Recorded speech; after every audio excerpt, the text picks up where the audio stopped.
Greetings! The conflict in Ukraine continues, so it makes sense to upload more videos and explain what each side is doing.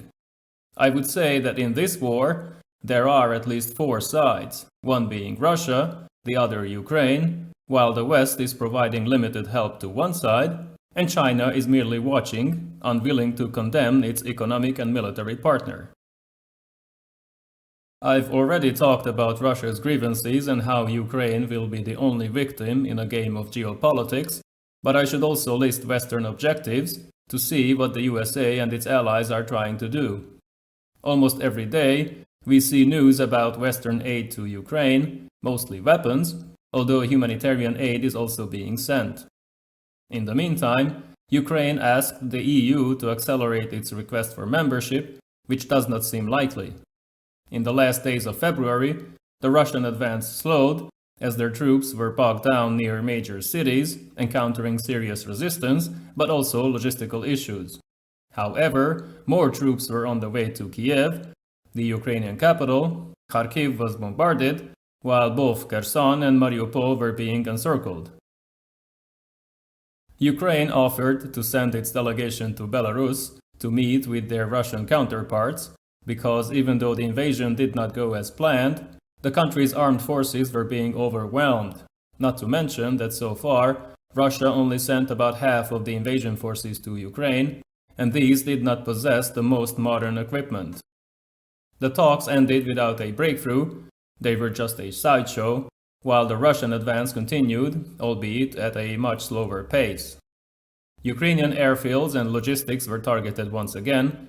Melitopol and, allegedly, Kherson were occupied in the south, where the local population protested against Russian presence. Belarus seemed to be drifting closer to Russia. Some of its forces were sent to the Ukraine, further escalating the conflict. To understand what the West has been doing, we should go back to the 2014 events at Maidan, which forced the pro-Russian president, Viktor Yanukovych, to flee. He was followed by an acting president, then the pro-Western Petro Poroshenko, who signed the Ukraine-European Union Association Agreement. This moved Ukraine closer to the West, but membership in NATO or the EU was just a dream. Neither organization was ready to seriously consider this possibility, as it would have provoked an open conflict with Russia back then. At the same time, Western financial and military aid began to flow, while the US pressured all Eastern members of NATO to sell their ex-Soviet military equipment to Ukraine and replace it with American-made weapons.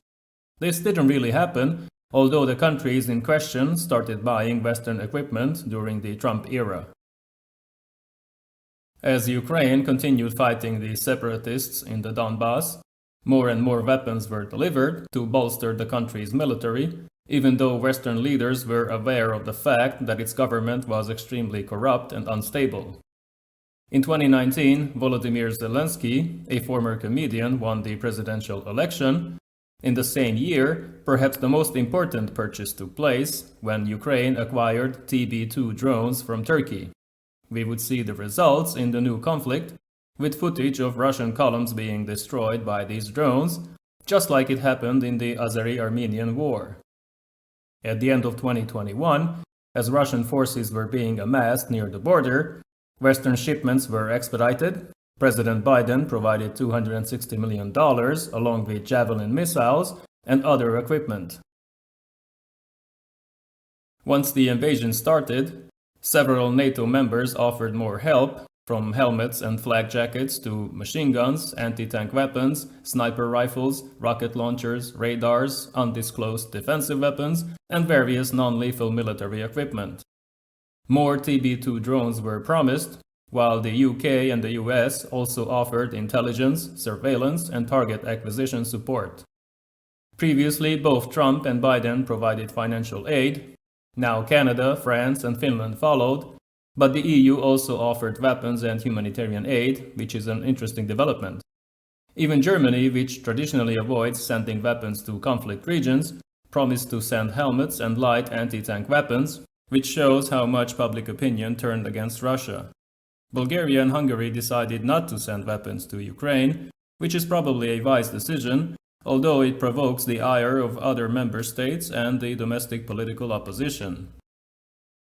Perhaps the most curious development is the new round of sanctions, especially when we look at how and what is being targeted. Cutting off Russia from SWIFT, the global messaging network for international payments, was proposed. This was initially blocked by Germany, but later on, an agreement was reached, although this was limited to certain major Russian banks, and payments for gas shipments were again excluded. It seems nobody wants to pay a high price for this conflict if they don't have to.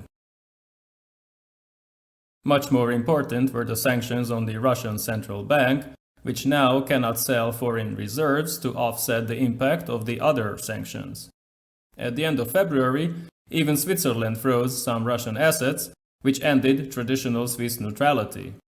The Russian airline Aeroflot was banned from EU, UK and US airspaces, followed by a similar Russian response against Western airlines. The Russian stock market crashed. It was then closed and remained unavailable for the public. Other stock markets also fell. Currencies of developing nations depreciated, which is the usual reaction during major conflicts. As hundreds of thousands of Ukrainian refugees arrived to Poland, Hungary, Romania and Moldova, things further deteriorated as an economic war started against the invader.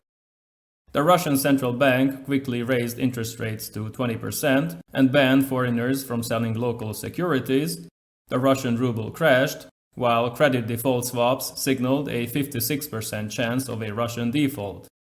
At the moment, in early March, it is obvious that the longer Ukraine can hold out, the more public opinion will turn against Russia, and the more Russia itself will suffer financially and economically, along with the dead and wounded, who will eventually show up in larger numbers.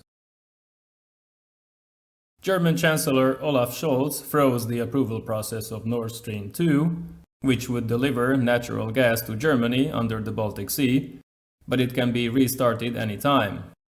Existing pipelines continue to deliver oil and gas to Europe. Neither side wants to target these, as both Russia and Ukraine benefit from continued deliveries.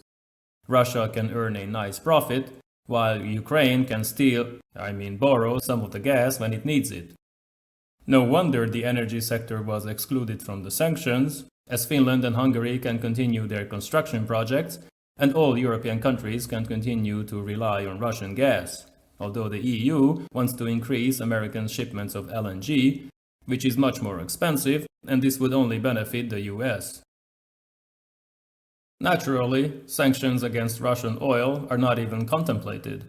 This would ruin the global economy. It was rather sad and pathetic when Canada's Prime Minister, Justin Trudeau, announced that his country would not import Russian oil. This is not difficult to achieve, given the fact that Canada has not imported any for the last 3 years. At the same time, the UK announced that Ukrainian skilled workers were more than welcome, which is not surprising since their economy was hit hard after Brexit by a lack of cheap labor, especially truckers. In the White House, serious forces are lobbying to avoid sanctions on Russian uranium, which the US nuclear industry relies on. Once again, virtue signaling and limited help can be seen together with hypocrisy, as every single country tries to take advantage of the situation. As usual, Western politicians will continue to say nice things about democracy and freedom, but in the end, they will most likely reach a compromise with Russia to avoid damaging their own economies. Of course, things can change quickly. Russia just started reducing its gas supply through one of the major pipelines, most likely as a response to the sanctions, so the outcome is far from certain. I will continue to keep an eye on the major developments and upload another video if that's warranted. Thanks for watching, see you in the next one.